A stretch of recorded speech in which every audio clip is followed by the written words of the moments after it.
Good evening and welcome to Season 12, Episode 5 of Summit Sessions Live. I'm your host, Aaron Moore, and we are here inside Moore Hall Studios at Central Michigan University. This is a student-produced program that's coming to you live on MHTV, our YouTube Live channel, and the Mountain 91.5. Our amazing audio mix is brought to you by More Media Records. Get it, guys. Get jiggy with it. Don't forget to send your questions for our band on Instagram at Summit Sessions Live or right in the comment section on our YouTube Live. Please welcome a special guest on Summit Sessions Live, CMU Media and Communications Professor Will Anderson.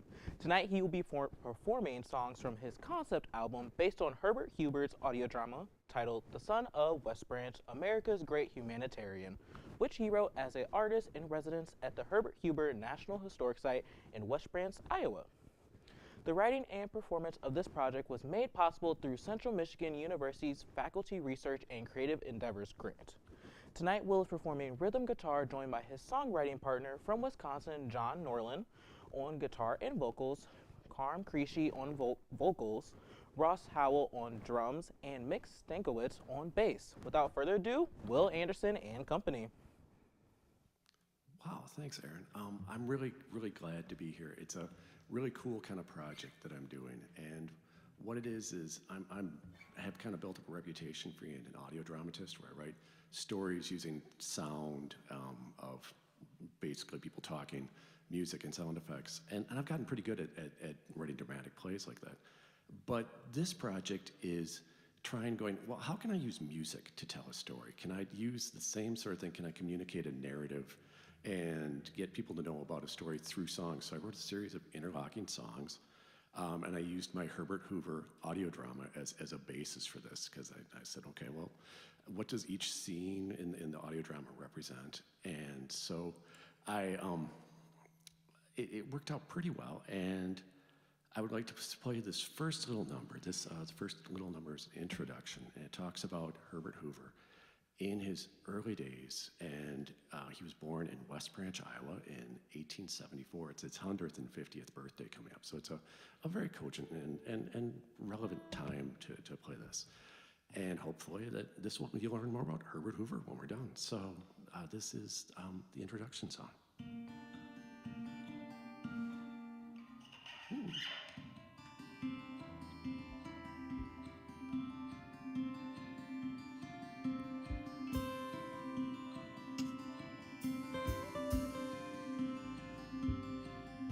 It's 66 miles to the Mississippi shoreline. If you follow the Wapsie flowing down the cottage door, where the son of West Branch walked onto the world stage on the 10th day of August, 1874.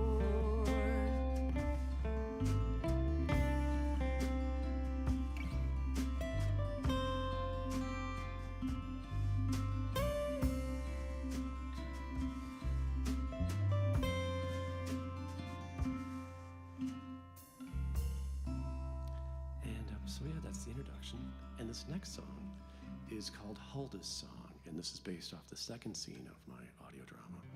And it tells the story of Huldah Hoover, who was Herbert Hoover's mother, who came from Ontario.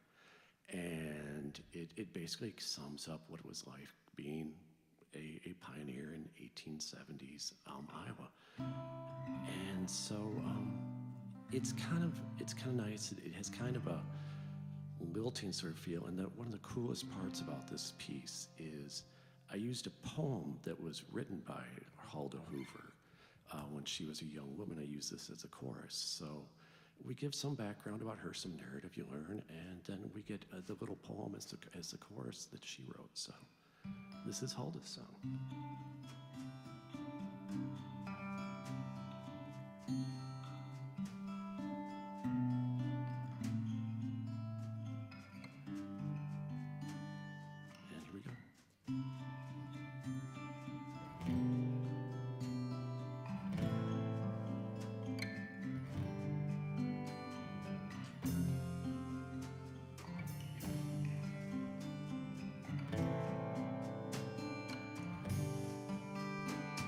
I came down from Ontario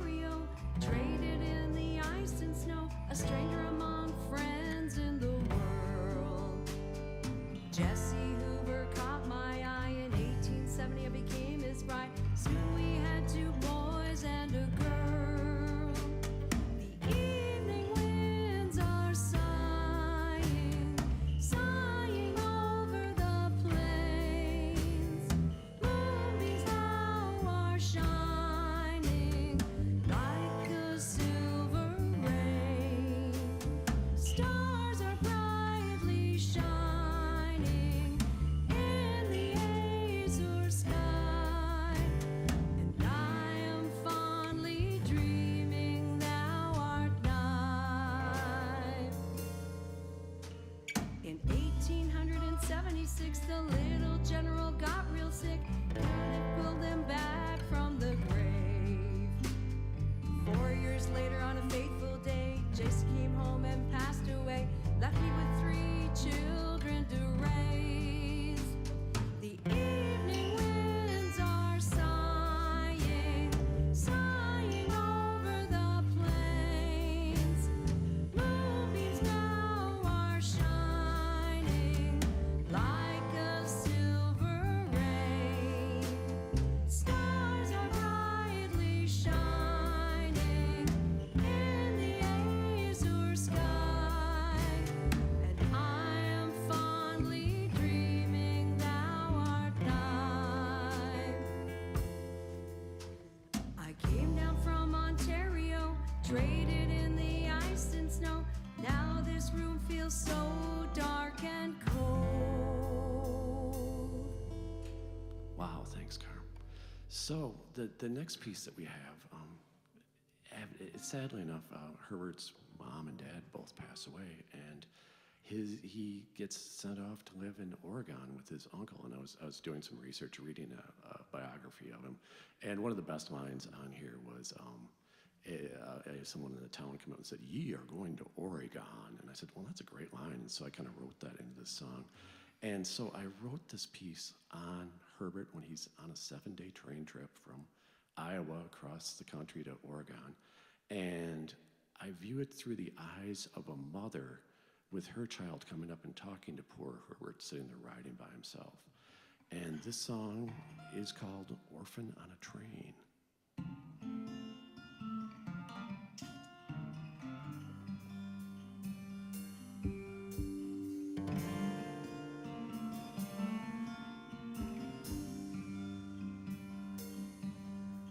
Son, who was that boy that you were talking to? The one who looks so very sad. He's been riding all alone since we boarded. Where's his mom and dad? They are going to Oregon, off to live with your Uncle John. Lights of another town pass by. It's all that I can do not to cry. There, but for the grace of God, go I.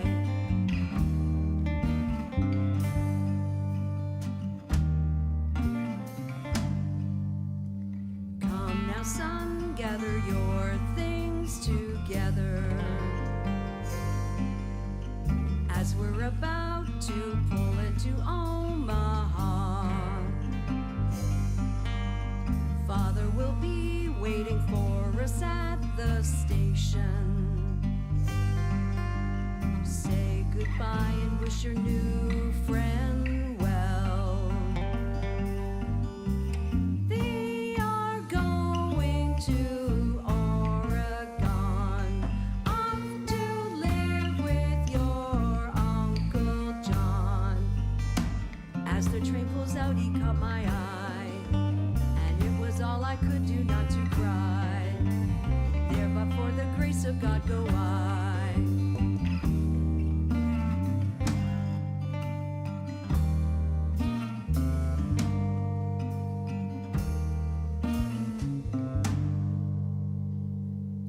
Wow. And so we end on that sad note there, and Herbert goes off to Oregon, and he lives with his uncle, but it doesn't work out as well as we'd like, because unfortunately his uncle had just lost his son, and he kind of was sad that Herbert was there. And Herbert, as an 11-year, worked, and about 5-6 years later, he got a break, and he got to be enrolled in Stanford in their pioneer class. And so he started going to Stanford University, and he wasn't really well prepared to be a student, but he was quite plucky, and he worked hard.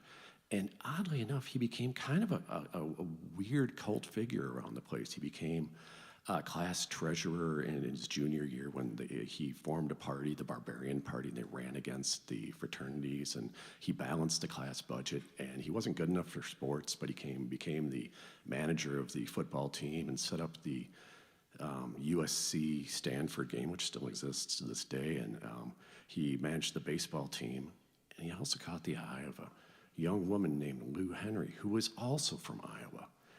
But he was kind of shy, and he never really approached her. And so I wrote this little song, figuring out how they got together. And this is a little number that it just makes me happy. I think of, and if you notice, it's a nice little upbeat from that train song. It goes together well, but it's much brighter. And this song is called Hey Lou.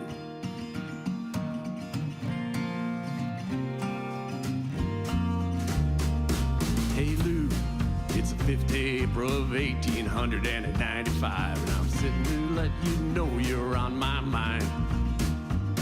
Yeah, I know that I should be studying because I never have really mastered all my Latin, but I'm sitting at the desk just writing this note to you. You see, with the days getting longer, we got graduation coming up right around the corner, and I'm running out of time just to tell you how I feel. Yeah, I know I'm the manager of the baseball team, and I got the class finances in check. But something weird happens when I'm around you. I become a nervous wreck. And yeah, I make some money taking in students right, cleaning Welder, California dream. But I've got $20 to my name. And you came up swimming in that Waterloo money. Well, I've got so much that I got to change. And I swear, no one will ever try ever harder in this world to make it in the world, cause I've got so very much I've got to prove. Yeah, I'm proud to say I'm a gold digger, but it's not the way it sounds. I'm gonna learn to pull big money, getting minerals out of the ground. So if you might be interested in learning more about that line I'm a casting, maybe you can send me a reply. And then maybe you and I, we can go and have us an ice cream soda, and I can tell you all about my plans with you, Lou. With you, Lou. With you, Lou. Yeah, you, Lou. Bring it on home now. So, yeah, he's upbeat and he's cheery and he wins the heart of young Lou Henry and everything goes well. But, of course, like most things in life, he needs to get a job. And so he finds out through a connection that there's an opening at a mining company, the Buick Mowing Company. And it was a huge mining company, and they were looking for a lead engineer to supervise mining operations for their gold operations in Australia. And the ad that was put out asked for a man of 35 years of age with approximately 100 years of experience, much like most entry-level jobs we hear about these days. And Herbert Hoover said, okay. And he grew himself a mustache, and he got himself a top hat. And he walked in to this interview with Mr. Bewick. And in my mind, this is how it went. This song is called Mr. Bewick.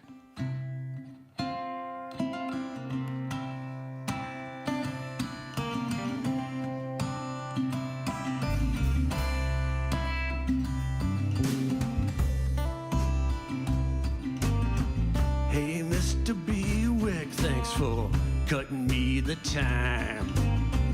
I wanna be the one who manages your mind.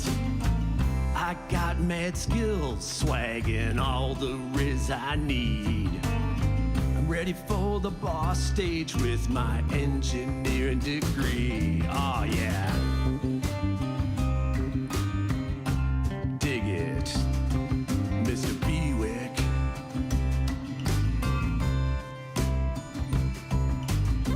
Hey, Mr. Bewick, get ya?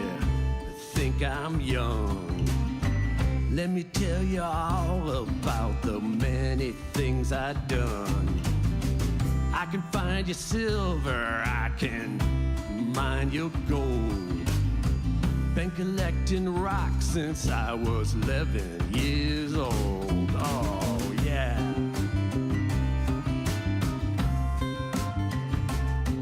Mr. Bewick. Let's take it around one more time. Oh, yeah. Dig it, Mr. Bewick. Great interview, yeah. Let me play a little bit here.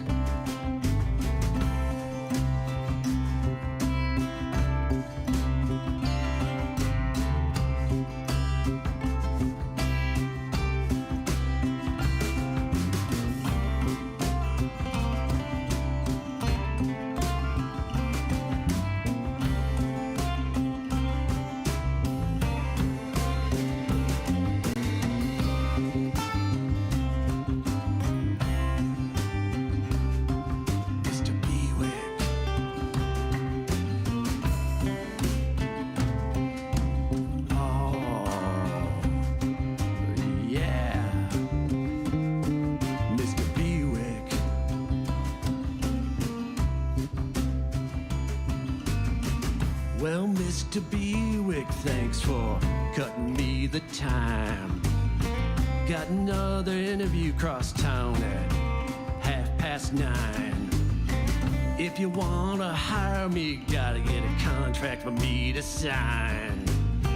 'Cause we both know I'm the best man you're gonna find. Do we have a deal? Right on, right on.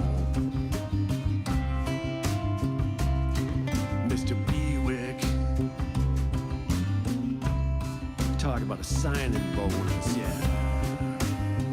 Maybe we'll sit there and figure out some fringe benefits for Bewick. All right, bring it on home.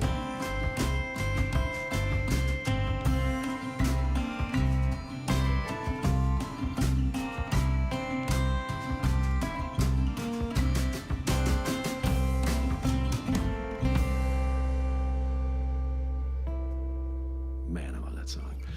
So that tells the story of how Herbert got his job, and he was wildly successful, and he made a lot of money. He made over $1 million by the time he was 40 years old, and he decided that maybe the best thing for him to do then, having made himself a name for himself, was to give back. And he was on the board of trustees at Stanford, and he did a lot of good works for things. And then suddenly in 1915, he became involved with a situation with World War II that was happening. World War II having happened the year before.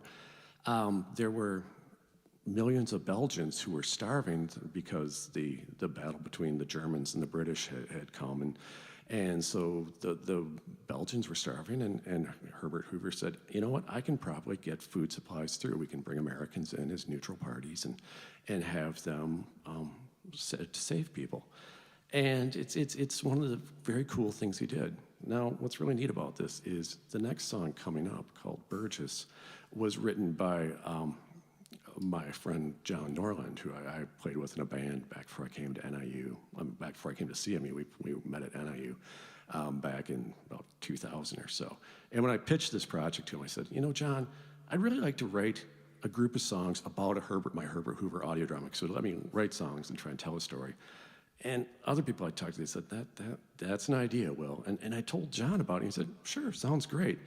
And he's a faster songwriter than I am. He's one of the best songwriters I know. And he crafted this song, which I was able to shop around, which is called Burgess. So if I can turn it over to him, John, thank you very much.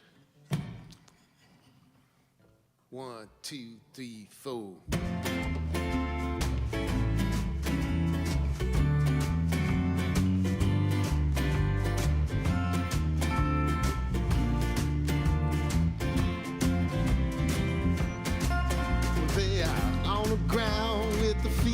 low. We're on a ship with some grub in tow. And if the waves don't crash, the sharks don't bite, we just might make brews tonight.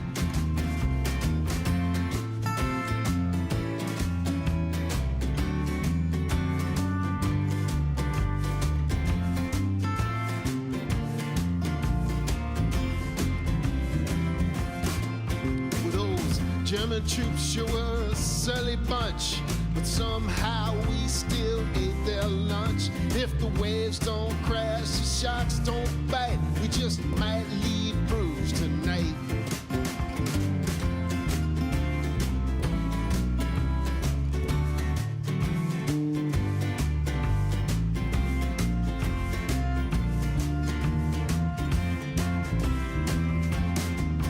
Well, we got some food to a Belgian friends.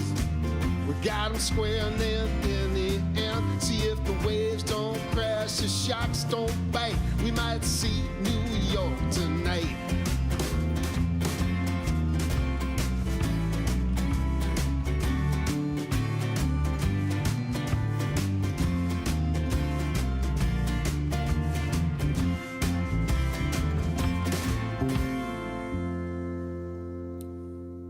Very cool, very cool.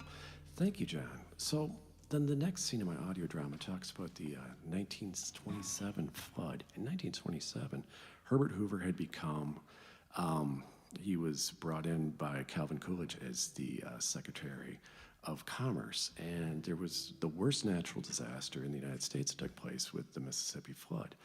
And one of the things that we think about, and my Herbert Hoover audio drama only covers from the time he was born to became president. One of the things that people think about Herbert Hoover is, the Great Depression came in and he didn't do anything. And I'm trying to work against that and say, well, here's some evidence on how he was an okay guy in a non-political sort of way. And so he got thousands of people to come and help provide flood assistance for people who have been washed out when the Mississippi flood really overtook half the Commonwealth, the middle of the country. And this song that I wrote is called Good Bridges.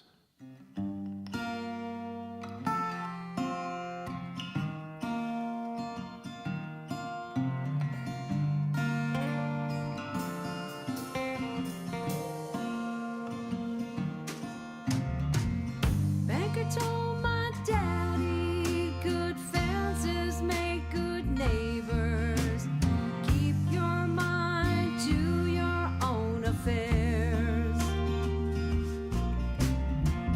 Now I want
Wonder what the bankers say to my neighbor, left with nothing when the water rolled on through.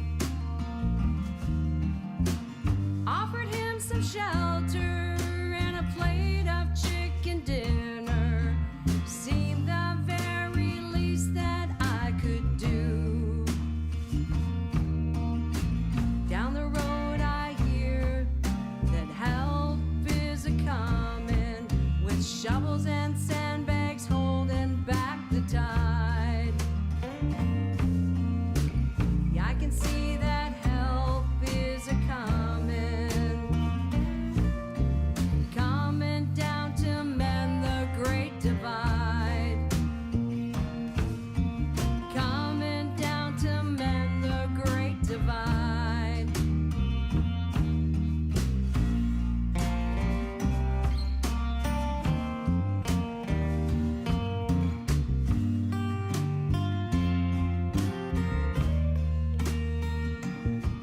'Cause we're all in this together. We're all in this together. We're all in this to mend the Great Divide. 'Cause we're all in this together. We're all in this together. We're all in this to mend the Great Divide.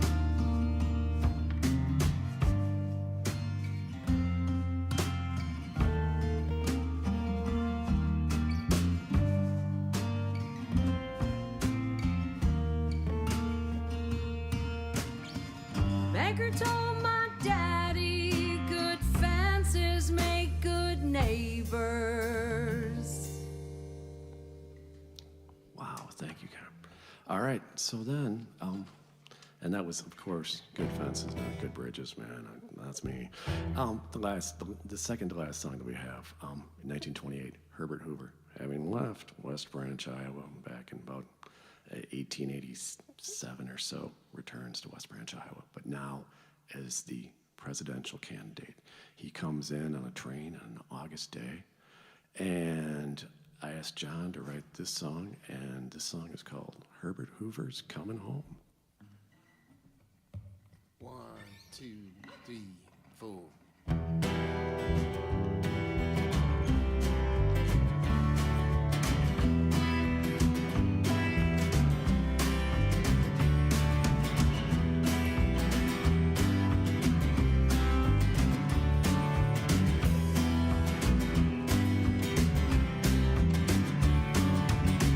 Only in West Branch he couldn't stay. Followed his uncle out Oregon way. Made it to Stanford back in 91. Then he started mining 'cause it was so much fun. Clean the windows and gave the dog. Fluff the pillows and clear the fog. Stock the tables and fill the flask. Sell the steers and raise your glass. Hey, Herbert Hoover's heading home. He got them fed in the old world and new. Made it his business what business says would do. He got them aeroplanes to toe the line. Made sure we got the game on the radio just fine.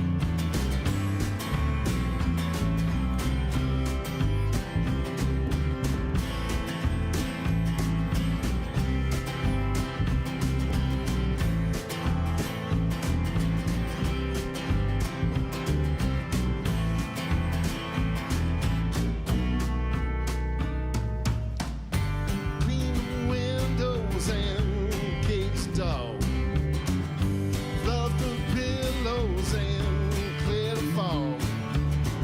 Stock the tables and fill the flask. Sell the steers and raise your glass. Hey, Herbert Hoover's heading home. Herbert Hoover's heading home.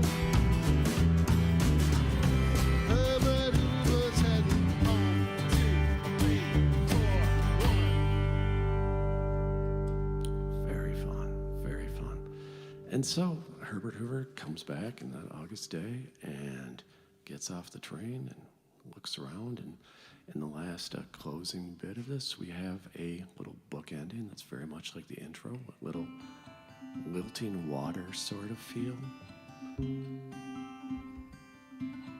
Trying to make you feel about that. Sitting around reflecting.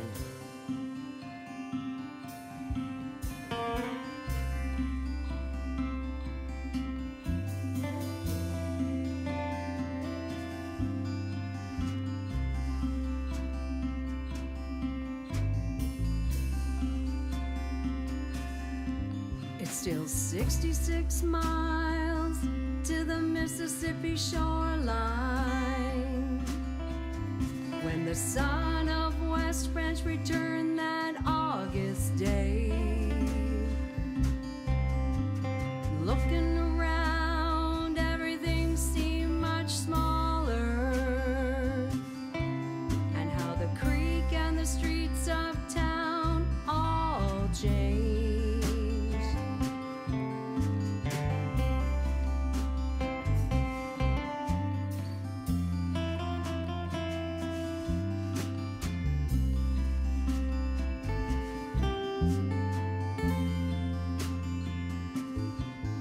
You see, no man can step in the same river twice, despite the very best laid set of plans.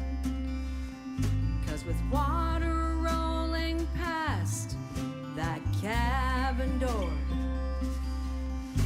it's not the same river and he's not the same man.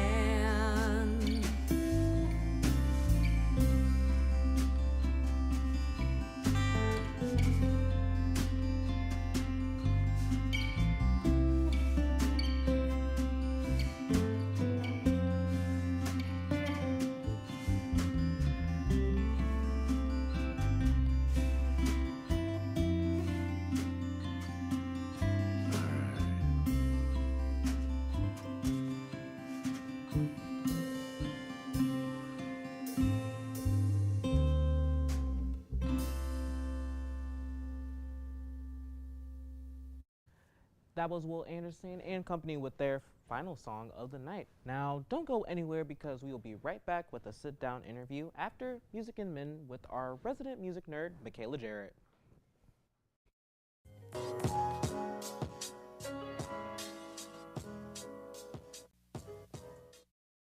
Welcome back to Music in the Mitten and More, a segment of Summit Sessions Live devoted entirely to music in Michigan and then some. I'm your host and resident music nerd, Michaela Jarrett, bringing you the latest news from all things music. Let's hop into it. You like jazz? Then come to CMU's very own Jazz Lab 1 concert on April 7th at 5 p.m. in the Staples Family Concert Hall. The jazz band is under the direction of Professor Robbie Smith. Luckily, this 60 to 75-minute event is free and open to the public, and you'll have amazing time listening to some amazing students. Those curious about CMU's music faculty can watch a CMU composition faculty recital. The event is free and also open to the public. Anyone interested can enjoy the wonderful concert on April 10th at 7 p.m. in the Kamikian Recital Hall. Come support CMU faculty. Are you a Chappell Roan fan? Well, you'll be excited to hear that her Midwest Princess Tour will be coming to the intersection in Grand Rapids this Saturday. Doors open at 7 p.m. with the actual show starting at around 8 p.m. You might be able to find some tickets using third-party websites, since the ones on the intersection website are unfortunately sold out. For those of you who do go, I wish you the best of times. Guess who is coming to Soaring Eagle Casino and Resort in Mount Pleasant? Jeffrey Osborne and Freddie Jackson. The concert will be this Saturday, April 6th at 8 p.m. in the Entertainment Hall. The artists are famous among those who are especially into R&B. Both have made records hitting the charts, including the top 40 for Osborne and the top R&B top 10 for Jackson. Tickets range from $37 to $66, and you can buy yours today on the Soaring Eagle website. AI is sweeping through in virtually all forms of our life, and not even the music artists are safe. Recently, artists such as Billie Eilish, Casey Musgraves, Nicki Minaj, and Mac DeMarco have signed an open letter warning of AI's infringement on artists' rights. A handful of other artists have signed as well, and rightfully so. The Artists' Rights Alliance was the issuer behind the letter that condemned the use of artificial intelligence to infringe upon and devalue the rights of these talented artists. The nonprofit organizations plead with companies to refrain from developing or deploying AI music-generated technology, content, or tools. This is to ensure the human creativity of the artists and ensure that they will not be replaced and they can get paid for their amazing creations. If AI music generating tools become mainstream, it can be detrimental to smaller artists who use their creativity to put food on the table. Hopefully artists everywhere can get the protection they need. All right, I'll talk about JoJo Siwa's rebranding. I recently saw a TikTok posted by America's Got Talent Season 11 winner Grace Vanderwall. She explained that if JoJo really wanted to be seen as more of a mature artist, she would have needed to do more than insert explicit content in her songs and wear black clothes. Grace had the idea of calling her just Jo, and honestly, I think that's a good idea because it sounds more mature. JoJo's rebranding didn't really work because her music still sounds immature in my opinion, and she still wears intense makeup and acts similarly to how she did in her JoJo Beau era. I can't dismiss the fact that she has been more vulnerable than ever. However, she still relies on her past imagery and common metaphors, which completely misses the point of a total rebrand and dampens the potential impact she could have made on her fans and others who didn't normally listen to her. Well, that's all the time we have today for Music in the Mitten and more. I'm your host, Michaela Jarrett, and we'll be back with Summit Sessions Live after a short break. Stick around.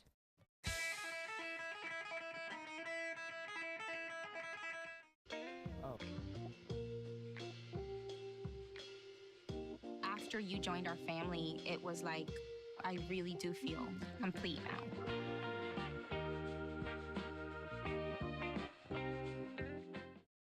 I don't think that many kids in my son's school even do it. No way. No way. No way. No way, my kid would never vape. Get your head out of the cloud. Talk to your kid about vaping. Visit talkaboutvaping.org.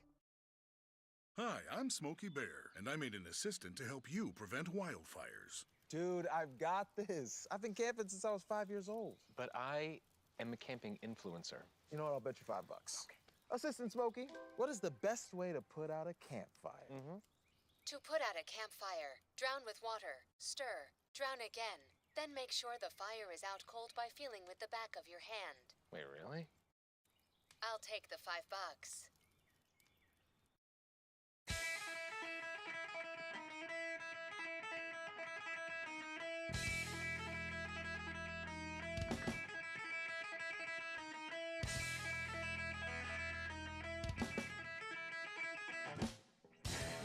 Welcome back. Now, I do have some questions for you guys. How did we all meet?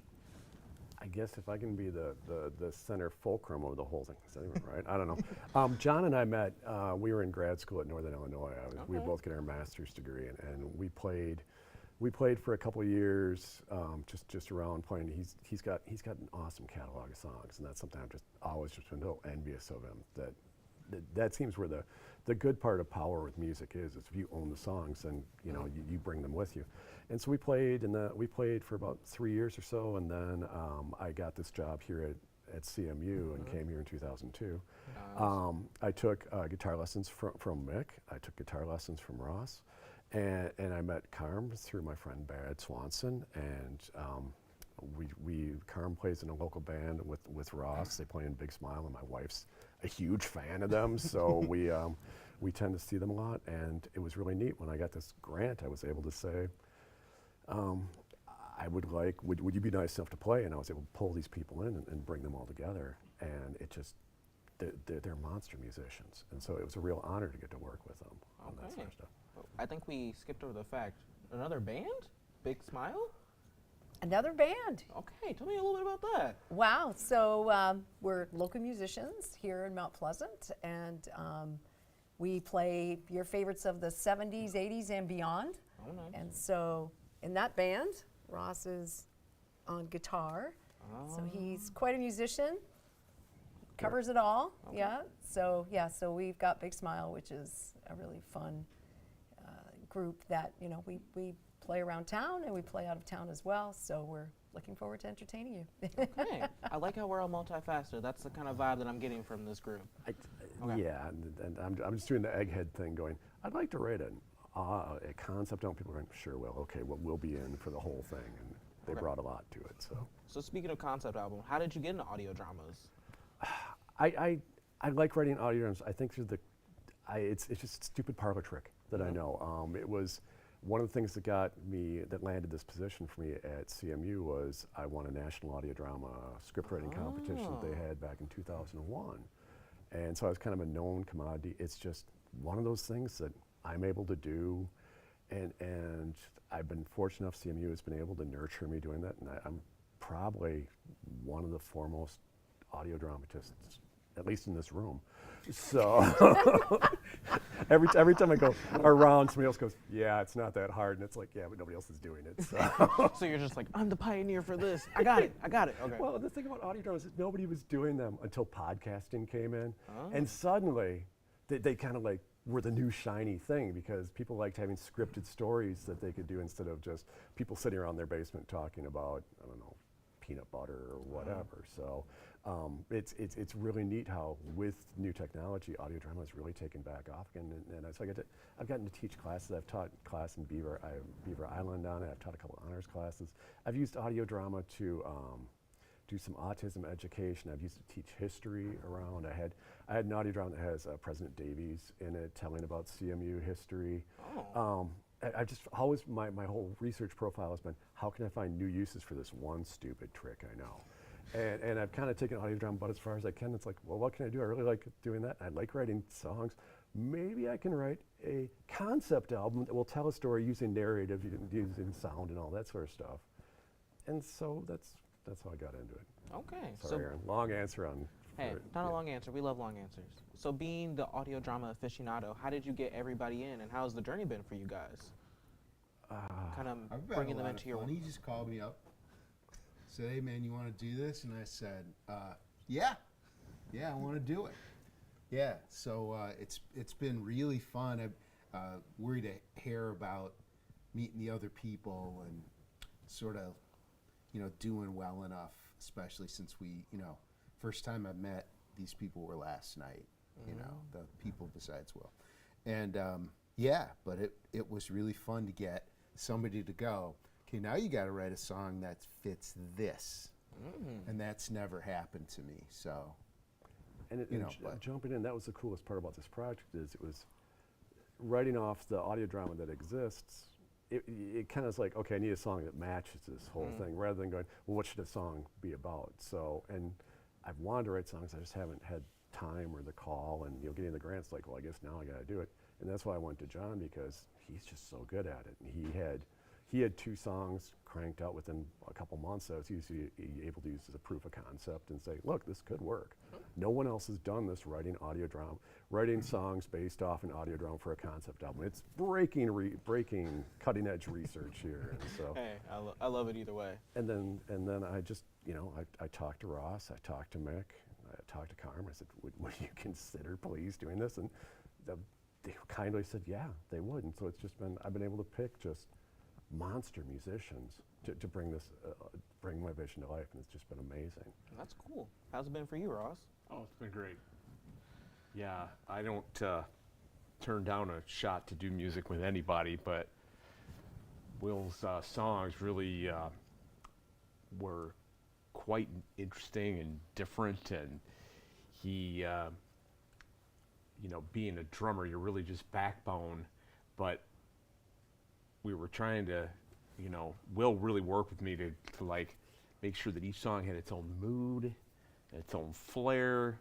It was brushes only. That was kind of a directive for this project, so no sticks. I mean, as a drummer, you're used to just beating the crap out of everything and playing as loud as possible. So this really made me think in a more creative way, and I love being creative, and like I said, I don't turn down the opportunity. Okay. And then this is my off the dome question. As like you all have written your own original songs, or like I guess what we'll call traditional, what's the writing process going from like music to like writing audio drama? Do you feel like it's easier since you kind of have like that kind of narration to be like, okay, kind of just gotta write to this, or what kind of is that like? Can I flip that around? I've been doing this long enough that I need a new challenge for myself.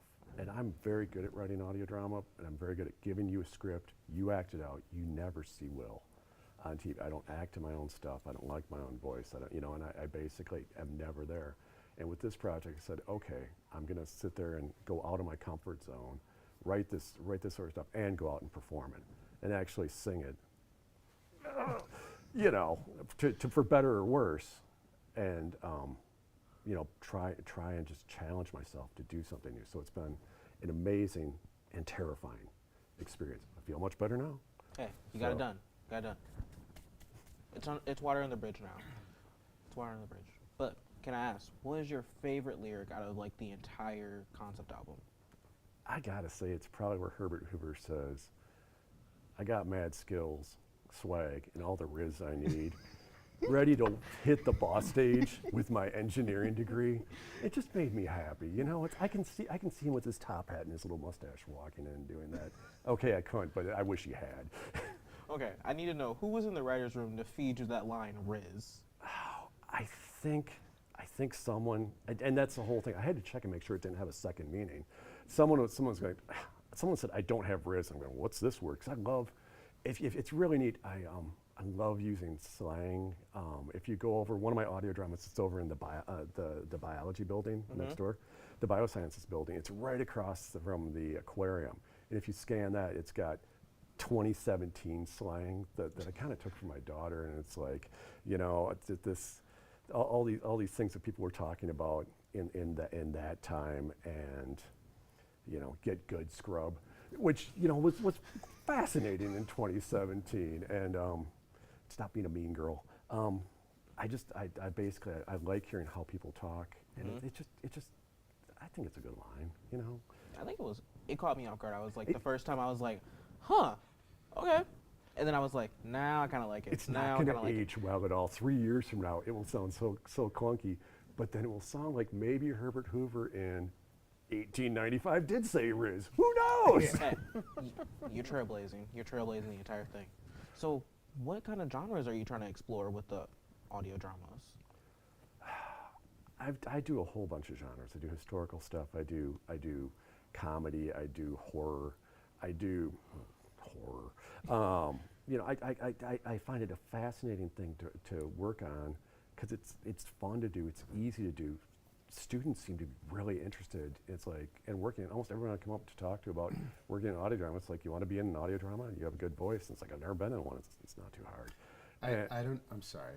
I don't know if I can jump in on this, but anybody can jump in. I think I can say this about Will and I have been talking about doing a sort of a Rush satire. It's going to be called 3113. That's why I made that up. It's not true. Oh, well, there is nobody who does better concept albums than Rush. You know, there you go. Yeah. Okay, if you're so good at concept albums, what's the next one in the works?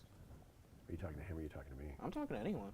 Okay, my next project, which I legitimately am going to do, I really want to do something called, I want to get together, I want to throw together a hard rock band. And do you know Professor Ted Clayton in political science? Oh, yeah. He is amazing. He's been in a bunch of my audio dramas. He has the best delivery. And what I want to do is I want to throw together this little metal band and have him read the Constitution and call it heavy metal Constitution. Now, it's not going to be really metal. It'll be more rock, kind of Thin Lizzy, that sort of stuff. But it's my thought that people talk about the Constitution all the time, but it's like owner operating agreements. They never really know what's in it. And having Ted kind of read through it while we rock out, I think it's an amazing concept. And I think the fact it's called Heavy Metal Constitution, I think people go, well, that's interesting right there. And it will probably appeal to people who really would be interested in that. Okay. I was going to throw out my idea. I was like, you can get Mario or Mike to read the Articles of Confederation in spoken word kind of thing. That could be cool. It's not Ted, though. It's not. Yeah, no, it's not Ted. Ted's the best. I'm just like, maybe. You're the best, Ted. Yeah, okay. And then what is everybody's favorite thing about performing? Like, what's the motivation? Please, somebody else. The fact that we get to express ourselves. We were discussing that yesterday about, you know, music is such a wonderful form of expression, and so it's all built up inside, and you just kind of get a chance to let it all out. So, I love that. Yeah. Okay. How about you, Ross? Well, music is all about, you know, communicating. And, you know, people spend a lot of time worrying about practicing. And, you know, you can only stare at a wall in a rehearsal space or in your apartment at your house for so long before you just gotta get out there and be in community with people and, you know, express yourself. Okay. Going to you, John.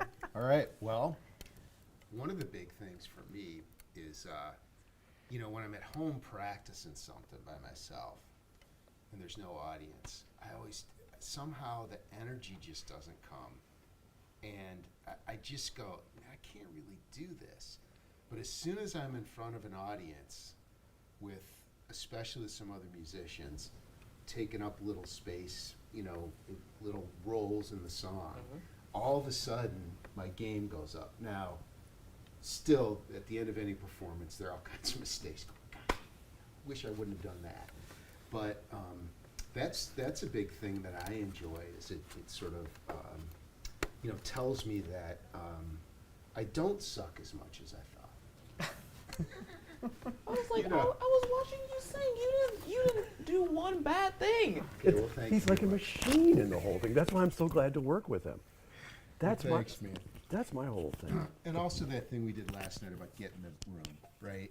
Every once in a while you connect with everyone in the room. Like if there are 50 people, you know, there's a second where everyone is enthralled in what you're doing. And that's quite a feeling. I was like, is that something that you feel like you chase, kind of? Oh, Or- yeah. Like a heroin addict, man. You just, once you get a taste, you gotta go. Did I get, I probably said something on the list, didn't I?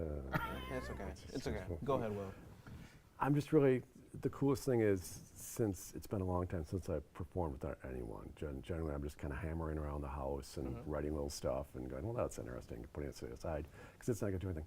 Bringing these people in who actually brought my stuff to life. The first time we just kind of locked up and did stuff, it was amazing. It was elating. They just kind of lifted it along. And it was like, you make a recipe and all of a sudden you bake a cake and it's really good. And that's what it was. It's just, I'm just so impressed the skills that these people brought in. It was exactly what I wanted for stuff. So that's what I would say about performing and things. Do you think that kind of drives you more to kind of put yourself out there more? I think my performances are going to be fairly minimal. I think it's like, well, I tried that. I'm gonna regroup, say, is this something I want to do, and figure out what I can do better. I'm always reassessing, going, what did that do? And this was, I've always wanted to try this, and I've always wanted to practice at something, have it be good. It was interesting. I think I'll reassess. Maybe I'll play this piece a couple more times. And then probably move on and do something else. I'm working on a book right now about guitars. I'm always trying to do something to keep my mind going on stuff. So this could just be one avenue of things. Okay, because I was going to stay on this for a minute, because I like your guys' synergy. I was just vibing. I was like, it feels so serene, the music and the concept album. It's very serene and, I don't know. Comforting. That's the word, thank you. I was trying to figure out another word for it. It was like, it's just so mellow and easy to listen to, and that's why. Is that kind of what audio dramas kind of go into? It's very immersive. It is very much, you get pulled into it. It gets your mind going, and yeah, the fact that you're going, this is calming, this is interesting, and this is all kind of taking me in on stuff, and I'm enjoying this. It's not visual. It's more just taking in the message and the story and the narrative, and it kind of touches with the music and the words. It kind of touches a lot of parts of your brain, and it's a new experience. Okay. And then, what kind of made you interested in the whole world of Summit Sessions Live? Man, I am the biggest fan of this show. I am so very honored that you let me be on this. And I was flipping by one day, and there was this group called Badlands. And you got to realize, I've been in this school for a long time. I've been in the broadcast department for a long time. And I walked by, I flipped on, and there were those guys in those leather suits and dancing around. I said, this is the kind of TV I need. And I was just locked in. And I realized, this is the only show in the whole mid-Michigan area that's producing and promoting live music. We're kind of in a desert here on this. And the work you're doing, and the fact you're getting national, an international exhibition for it, both over the air on the radio and on YouTube. It's an amazing accomplishment, and the professionalism that I see from all of you, I'm just utterly blown away. Well, thank you. Well, no, thank you for letting me be on it. I am a super fan of so many things that we produce, but this show is just such a special gem of stuff, and the fact that I'm on it, I am very appreciative. Thank you. Well, I'm glad we could share your vision through and to our audience. But how's your guys' experience been so far? Fabulous. Fantastic. Yes. I was like, do you guys feel like superstars ready to sign some autographs? Absolutely. I was like, do you already got the booking agent? Maybe. Never know. I've actually got swag that I have printed up. If people want it, you know, I've got little coasters and postcards of the Hoover experience. If you put my email address, ander1ww@cmish.edu, I'll send you one. Well, supplies last. Okay. And then this is the out-of-the-box question. What do you think Herbert Huber himself would think about your album? I have no idea. I'm somewhat concerned if after The Great Beyond I walk up and he's going to go, Riz? what is this? You know, but I've had, you know, when I did my Herbert Hoover audio drama, I was sending it to the Hoover Institute in Stanford, going, hey, you want to play this audio drama? And like Condoleezza Rice works there, and it's a really conservative think tank. They did not get back to me. Let's just say, I have no idea what they'd say. I think they'd kind of pat me on the head and say, you're not helping the cause, Will. So. Okay. Well, that is all the time we have for today. Thank you so much for answering my questions. Don't forget to keep up with us on Instagram at Summit Sessions Live. Again, that was Will Anderson and company. You guys did great, by the way. Thank you for being on this episode of Season 12 of Summit Sessions Live. Once again, I'm your host, Aaron Moore, and I will see you guys on the flip side. Bye.